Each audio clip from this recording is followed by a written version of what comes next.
"We don't have space for your kids at Christmas," my mom said. My brother smirked. "Yeah, just bring yourself. They're too loud anyway." I nodded. That night, I took back every toy I had bought for my nephews. At 7:10 a.m., my sister texted, "Where are the presents?" "They're crying," I replied with. It was one of those moments where you just sit there, stunned, not even sure what just happened. I was at home 2 weeks before Christmas, and the kids were in the living room decorating the little fake tree we pulled out of storage. They were so excited, asking questions about when we'd go to Grandma and Grandpa's, if the cousins would be there, if we'd get to sleep over like last year. I told them we would. At the time, I really believed it. Then the call came. My mom, completely straight-faced, told me they wouldn't have space for the kids this year. Like it was some kind of hotel booking issue. She said my sister-in-law's family would be there and it'd be too crowded and too loud and things were already hectic. "You can still come," she said. "Just not the kids." Before I could even process it, my brother's voice chimed in from the background. "Yeah, just bring yourself. They're too loud anyway." It was like a punch in the stomach. I think I just said okay and hung up. What else was there to say? I sat on my bed for a long time after that, trying to figure out how to break it to my children without breaking them. I couldn't do it, so I didn't. I told them plans had changed and we'd be doing our own special Christmas at home this year. They were quiet. They didn't cry, but I saw it on their faces. They didn't understand why we weren't going. They just nodded and kept decorating like nothing had happened. But something had. The part that made it even worse. I had already delivered all the gifts. A week earlier, I dropped them off at my parents' house to keep them out of sight from my own kids. I always went all out for Christmas. It wasn't about showing off, it was just how I was raised. If you love people, you show up for them. I bought my nephews what they'd been begging for all year. A Nintendo Switch for the youngest. A refurbished iPhone for the oldest. I wrapped boxes of puzzles, Lego sets, action figures, and crafts. I even included those little extras like socks, candy, Christmas books. I thought I was doing something good. That night after the call, I couldn't sleep. I just kept thinking about how easy it was for them to write off my children like they didn't matter. Like they were background noise. So around 10:30 p.m. I drove back to my parents' house. I still had a spare key. No one was up. I let myself in, went straight to the dining room corner where I'd stacked the gifts and took every single one. They hadn't even moved them. They were still sitting there like forgotten donations. I packed them into my trunk, quietly closed the door and drove home. I didn't tell the kids. I didn't tell anyone. Then Christmas morning came. At exactly 7:10 a.m. my sister's text came in, all caps. "Where are the presents? They're crying." I stared at it for a long time before replying. I brought myself, remember? I waited. Nothing. No reply. Not from her. Not from my mom. Not from my brother. They'd set up their whole day expecting me to fix everything like I always did. I was the one who brought the food, the gifts, the sparkle. I was the one who paid for the rental car my sister used every Christmas to get home. I helped with their bills. I let my parents use my card for groceries, gas, whatever they needed. I never kept track. I just gave. And all it took was one phone call for them to make it clear. My kids weren't welcome. They had no idea that the presents were just the beginning. The day after Christmas was weirdly quiet. No texts. No calls. Not even the usual passive-aggressive, "Hope you had a good day" message from my mom. They were probably stewing. I imagined them pacing around, whispering about me, confused about what went wrong. They never actually asked why I took the gifts back. No one even acknowledged what they said on the phone. But I wasn't waiting for an apology.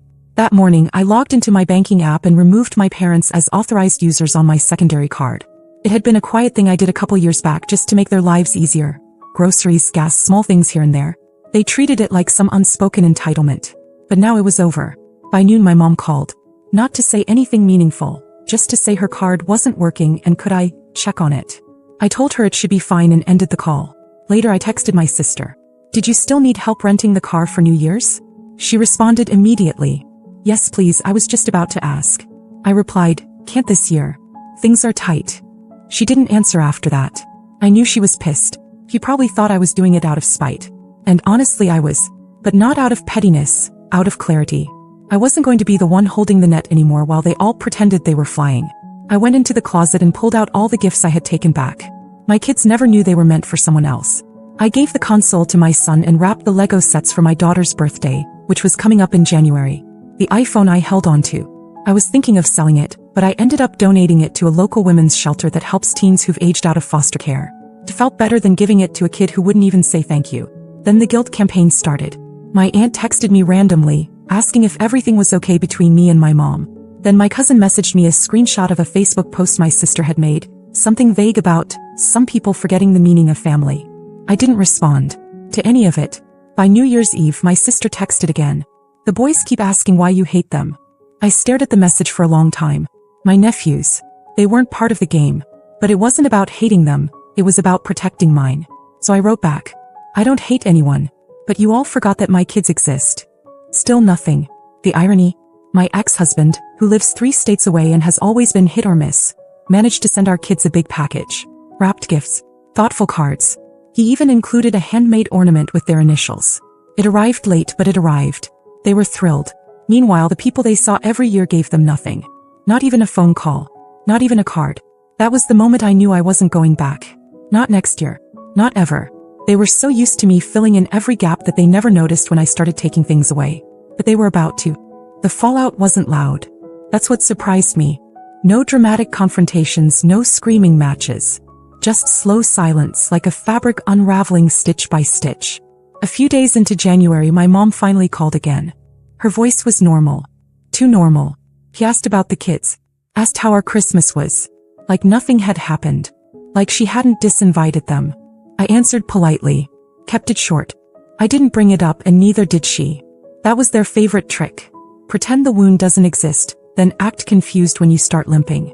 She ended the call by saying she hoped we'd come over soon. I said I'd think about it. I didn't. I think they assumed it would all go back to normal once I cooled down. That's how they talked about me. Emotional, dramatic, sensitive. All code words for stops giving when she gets tired of being used. That month, I didn't send over the usual money for Dad's medications. He didn't call. My mom did. Said something vague about insurance issues. I told her the pharmacy could help her figure it out. She didn't say anything after that. I think it finally hit her that the card was really off, that the faucet was dry. My sister texted me 2 weeks later asking if I'd watched her kids for the weekend so she could go to a wedding. I just responded, no, sorry. No excuse. Just the truth. Her reply was one word, wow. A week after that, my brother's wife sent me a message. She said she wasn't trying to get involved, but that the kids were really sad, and that everyone misses you. No mention of what had happened. No ownership. Just guilt dressed as concern. I didn't respond. I was spending more time with my own kids than I had in months. Not rushing around to make everyone else's life easier. Not burning money and energy on people who didn't even like my children in the room. We made hot cocoa every other night. Played the Switch. Took long walks around the neighborhood. I watched them settle into something peaceful. Safe. Like they finally didn't feel like second-class citizens in their own family. One night my daughter asked, why didn't we go to Grandma's this Christmas? I said, because it wasn't a place for us this year. She thought about it for a second and said, that's okay. I liked our Christmas better. And that was it. No tears. Just truth. Meanwhile, cracks started forming in the family machine. I heard through a cousin that my sister's car broke down and she couldn't get to work. That my parents had been asking around for help with bills. That my brother's wife was complaining about how everything's fallen on us lately. They were starting to feel the weight. The kind I used to carry without them noticing. Every little thing I used to do quietly had been holding up a lot more than they realized. Without me, the holes showed. But none of them called to say sorry. None of them said, we were wrong. And now I wasn't just gone, I was watching. And I was done playing dumb. By mid-January, things started getting oddly transactional. The silence was over, not with apologies or reconciliation but with Venmo requests. Random, unspoken requests from my mom. $25 here, $50 there. One was labeled for gas. Another said we need food. She never texted or called to explain, just sent the requests like it was still December and I was still playing my role. I didn't send a dime. A week later my phone rang. My mom. He sounded pleasant at first. Too pleasant. She asked about the kids, what they were up to, how school was going. Like we hadn't just spent Christmas divided by an invisible wall that she built. I let her talk. Then she said, by the way, I sent a couple Venmo things. Did you see them? I said I did. She paused, expecting me to offer something. When I didn't, she tried again. Things have just been a little tight lately. I said, do you remember what you told me before Christmas? She didn't answer right away. Then came the inevitable excuse. I didn't mean it the way it sounded. It was just going to be a lot of people this year. We were trying to keep things simple. Right. Simple. And apparently, the simplest way to make space was to remove 2 children from the equation. I told her I wouldn't be helping out anymore. Financially or otherwise. She gave one of those tight, breathy sighs. Then said, well, I hope this isn't permanent. We're still family. I didn't say anything back. I think we both knew the answer already. And then a few days later something strange happened. My son came into the kitchen holding his tablet, looking a little confused. He asked, "Why did Uncle Tom say Santa doesn't like us?" I froze. "What are you talking about?" He showed me the screen. My brother had posted an Instagram story, short video, probably meant to disappear in 24 hours but not fast enough. He was standing in his kitchen filming a tiny box of off-brand building blocks on the counter. He said, "Guess this is what Christmas looks like when someone decides to play the Grinch." In the background, his wife laughed and said, "Next year, we'll just tell the kids Santa's allergic to drama." They didn't say my name. They didn't have to. They made my kids the punchline in some petty online joke. Turned a family betrayal into content for their friends. My children were excluded and now they were mocked for it. And it reached them. Through a screen they weren't even supposed to be watching that day. That night I went into our old family group chat. The one where we used to plan holidays and birthdays and text each other random memes. No one had said a word in it since December. I sent one message. "You can unfollow me in real life too." Then I left the chat. No one followed up. Not one call. Not one message. Not even a half-hearted defense. But here's what they hadn't thought about. I still had all their tax paperwork. Every year they sent me their W-2s, their receipts, screenshots, and login info. I'd file everything. Help them get better returns. Fix their mistakes. They never even learned how to do it themselves. My sister had already mailed hers like clockwork first week of January. A manila envelope with her scribbled note. "Can you do it by the 20th? Need the refund ASAP." I slid it into a drawer and didn't touch it. No message. No warning. Just nothing. Let them figure it out this year. Or don't. Because what they never realized is that I wasn't just the one who brought the gifts. I brought the knowledge, the money, the support, the stability. I was the invisible infrastructure they all leaned on. And they took it for granted because I made it look easy. Now piece by piece I was dismantling it all. Quietly. Thoroughly. And they were starting to feel it. February came and the air shifted. It wasn't dramatic. It was the kind of change that creeps in slowly until suddenly it's undeniable. My sister texted me first. No greeting. Just, "Hey, did you file yet? My refund usually hits by now." I stared at it for a minute, then put the phone down. She waited a day before following up. "Madison, I really need it. I have rent coming up. Can you at least let me know what's happening?" I replied the next day. "I didn't file anything this year. You'll have to do it yourself." She responded in under 5 minutes. "Are you serious? Why wouldn't you tell me that earlier? I've been waiting weeks." I didn't reply. Not because I was being cruel, but because I had nothing left to explain. She'd never said thank you when I did it. Not once in the 7 years I handled her taxes. Not one gift card, not one kind word. Just expectation. Just assumption. 2 days later I got a call from my dad. That was unusual. He opened with small talk, asking about the weather, how work was going, if the kids were doing all right. I knew it was coming, so I just waited. Then he said it. "I heard you're not helping with taxes this year." I confirmed it. He went quiet, then said, "We've always relied on you for that stuff." I asked, "You mean the same way my kids rely on having family who want them around?" Silence. Eventually he said, "Your mom didn't mean to upset you. Things just got messy with the holidays." But I wasn't angry anymore. Not really. I'd passed that stage. I just didn't trust them. And I didn't owe them the stability they never gave me or my children. I told him I hoped they figured things out and that I had to go. That week I got an email. My brother's wife, of all people. Formal tone. Subject line, "Help." She explained that they were trying to refinance the house and needed help organizing financial paperwork. Said I'd always been the one to handle stuff like this. Then, casually at the bottom, she added, "It'd be great to get that iPhone back if you haven't already sold it. It was meant for Tyler and he's been pretty upset." I reread it twice, wondering if she was being serious.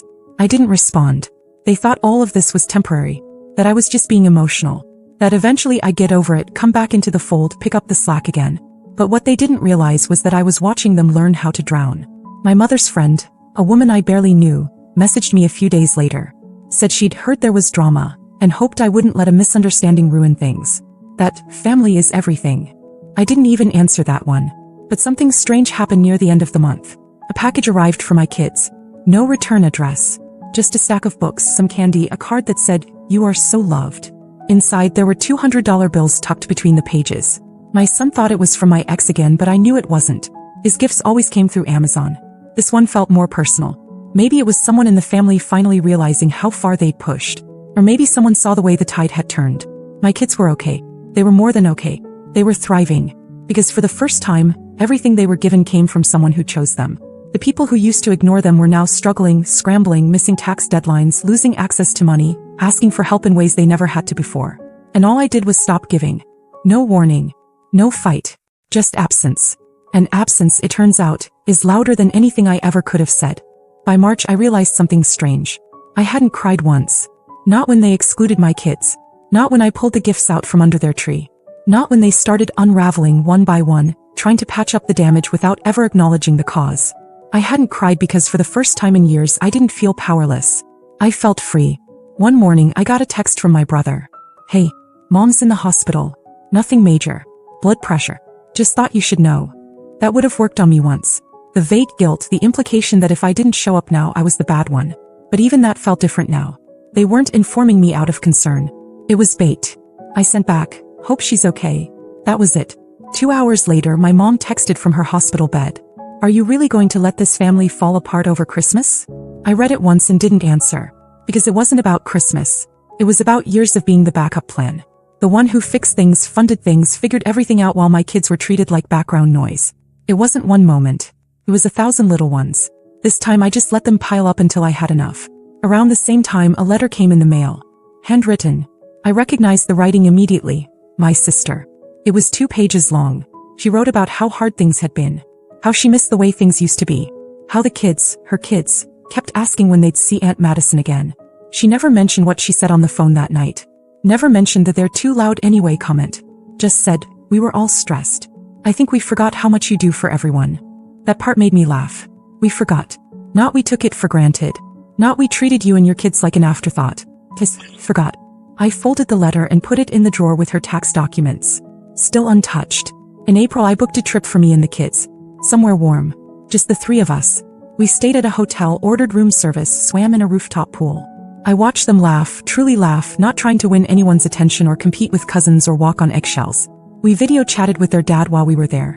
He was trying in his clumsy way. He asked if they got his New Year's package, and they smiled and held up the handmade ornament he'd sent. It was uneven and a little crooked, but it was theirs. And it came from someone who cared. When we got back I saw one last message in my inbox. From my mom. "We're doing a family brunch next weekend. I hope you'll bring the kids. Everyone would love to see them." There was. Bring the kids. Not, just bring yourself. I stared at it for a while, then deleted it without answering. Because they didn't miss my kids. They missed what my kids represented. The feeling of family. The warmth. The convenience. The illusion that they were good people because someone else, me, was doing the heavy lifting. I had already spent years building a bridge. They lit it on fire.